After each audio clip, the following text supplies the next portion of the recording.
Sir actually जब lockdown में हम घरों से बाहर नहीं निकल पा रहे थे, बाहर जाना भी सब बंद था, तो मैं अपना ऑफिस का काम घर से कर रहा था। तो मैंने देखा कि बालकनी में कुछ बर्ड्स आ रहे हैं, कुछ चिड़िया बालकनी में आ रही हैं।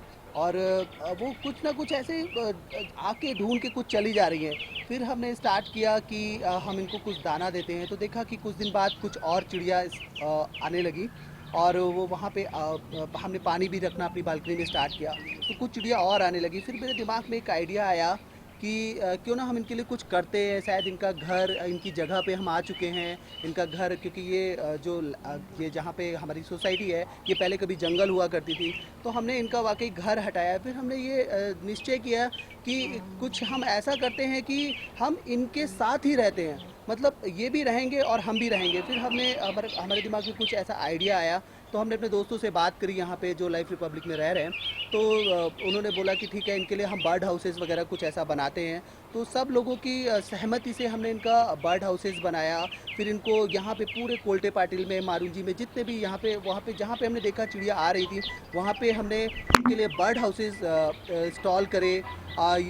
तो देखा, फिर अभी हमने सोसाइटी में फिर उसकी वजह से क्या हुआ कि हमारी सोसाइटी में और डिफरेंट डिफरेंट टाइप की, मतलब जो हमने अभी हम जो ये सोचा था, ये गौरैया के लिए सोचा था, बट अभी हमने देखा किंग फिशर और कई कई विभिन्न प्रकार की चिड़िया हमारी सोसाइटी में आने लगी। हाँ, तो जैसे मेरे मित्र ने बताया, संदीप पाल जी ने, तो उसके बाद हम सब साथी लोग मिले।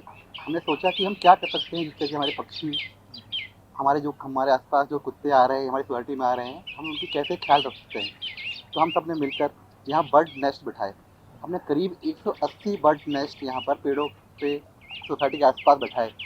और हम लोग उन्हें रोज़ दाना और पानी का इंतजाम करते थे, तो जिससे कि सारे पक्षी, जैसे मैं आपका नाम लेना चाहूँगा, कोयल, स्पैरोज और मिट्ठू, ये सब आने लगे। जो पहले कभी नहीं आते थे वो और भी आने लगे। और इससे ये हुआ कि हम पक्षी की रक्षा करने लगे, उनको पानी मिलने लगा, खाना मिलने लगा। जो पहले हमारी सोसाइटी में बालकनी में आके देखते थे, वो बने यहाँ, वो आके बर्ड नेस्ट में आके पानी लेने लगे और दाना पानी लेने लगे। और इस पिछले इस साल में हमने काफ़ी ये भी किया कि जो कुछ पक्षी कभी आके गिर जाते थे, चोटिल हो जाते थे, तो उनका हमने फर्स्ट एड भी किया।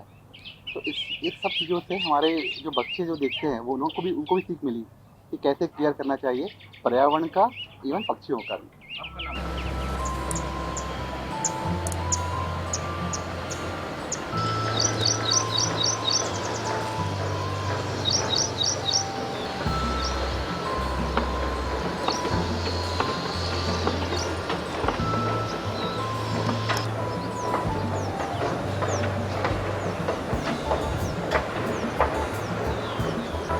शुरुआत कैसी हुई कि अभी आपने लॉकडाउन में आप लोग घर से काम कर रहे हैं? सर, पर्यावरणाबद्दल तुम्ही जर मला माझं मत विचारलं, तर माझ्या दृष्टीनं आजच्या जगामध्ये 3 गोष्टी सर्वात पवित्र आहेत. एक तर म्हणजे आई-वडील, आणि तिसरा म्हणजे निसर्ग. तर या तिघांची सेवा करणं हे प्रत्येकाचं आद्य कर्तव्य आहे. आपल्या निसर्गाची सेवा म्हणून आम्ही झाडं लावणं, पशुपक्ष्यांची काळजी घेणं हे उपक्रम करतो.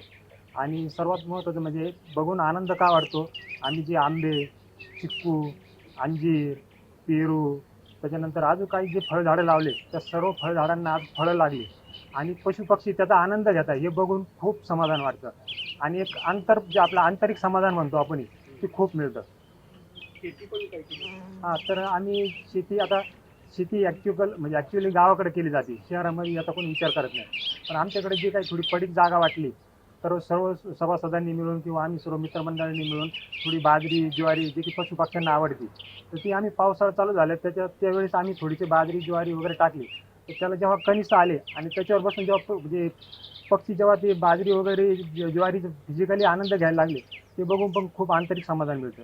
ॲक्च्युली आम्ही आता हे जे वर्षभर किंवा गेल्या 1.5 वर्ष 2 वर्ष हे उपक्रम जे राबवतोय त्याच्यामुळे असा फायदा झाला की जे आम्ही बर्ड नेस्ट म्हणा किंवा स्टे डॉगसाठी जे आपण हे केलं त्याच्यामुळे काय झालं की लहान जे मुलं आहेत जे प्ले ग्रुप म्हणा, नर्सरी किंवा छोट्या मुलापासून आभारवृद्धापर्यंत, तर ह्यांच्यामुळे काय झालं की हे जे सगळे फक्त ऑनलाईन स्टडीजमध्ये जे बर्ड्स हे असे असतात की स्पॅरो, हे किंगफिशर हे त्यांना फक्त ऑनलाईन कळत होतं. पण आता काय झालं आहे की ही आपली जी सोबत मुलं आहेत ह्यांना त्यामध्ये एक इंटरेस्ट निर्माण झाला आणि त्याच्यामुळे काय झालं की ते स्वतःहून प्रत्येक सॅटर्डे संडे म्हणा किंवा इतर वेळेला जेव्हा त्यांना टाईम भेटेल त्यावेळेला ते स्वतःहून पक्ष्यांसाठी आपले दाणे असतील म्हणा किंवा पाण्याची सोय हे तेहून स्वतः इंटरेस्ट घ्यायला लागलेत. आणि त्याच्यामुळे कसं झालं की पॅरेंट्सना पण एक प्रकारचं रिलीफ मिळालं की बाबा आपण जे करतोय त्याच्यामुळे ती नवीन जी पिढी आहे त्याच्यामध्ये एक आदर्श निर्माण होतोय. त्यामुळे हे बऱ्याच उत्साहानं. आणि अजून एक गोष्ट म्हणजे काय झाली की ह्याच्यातून एक युनिटी निर्माण झाली आपल्या सोसायटीमध्ये. आरत्री सोसायटी जी आहे आमची लाईफ रिपब्लिकमध्ये त्याच्यामुळे एक युनिटी निर्माण झाली आणि त्याच्यामुळे काय झालं की प्रत्येक फंक्शन असू दे जसं की वाढदिवस, लग्नाचे वाढदिवस, ॲनिव्हर्सरीज ह्या वेळेला काय झालं स्वतःहून जे सभासद आहेत किंवा जे इतर मेंबर्स आहेत ते स्वतःहून आपल्याला झाडं लावण्यासाठी प्रत्येकहून म्हणजे वाढदिवसादिवशी प्रत्येकजण आपापली झाडे आणून ते इथे प्लांटेशन करण्यासाठी त्यांच्यामध्ये इंटरेस्ट निर्माण झाला आहे आणि ह्यामुळे आपल्या एन्व्हायरमेंटसाठी खूप चांगला फायदा होतो आहे.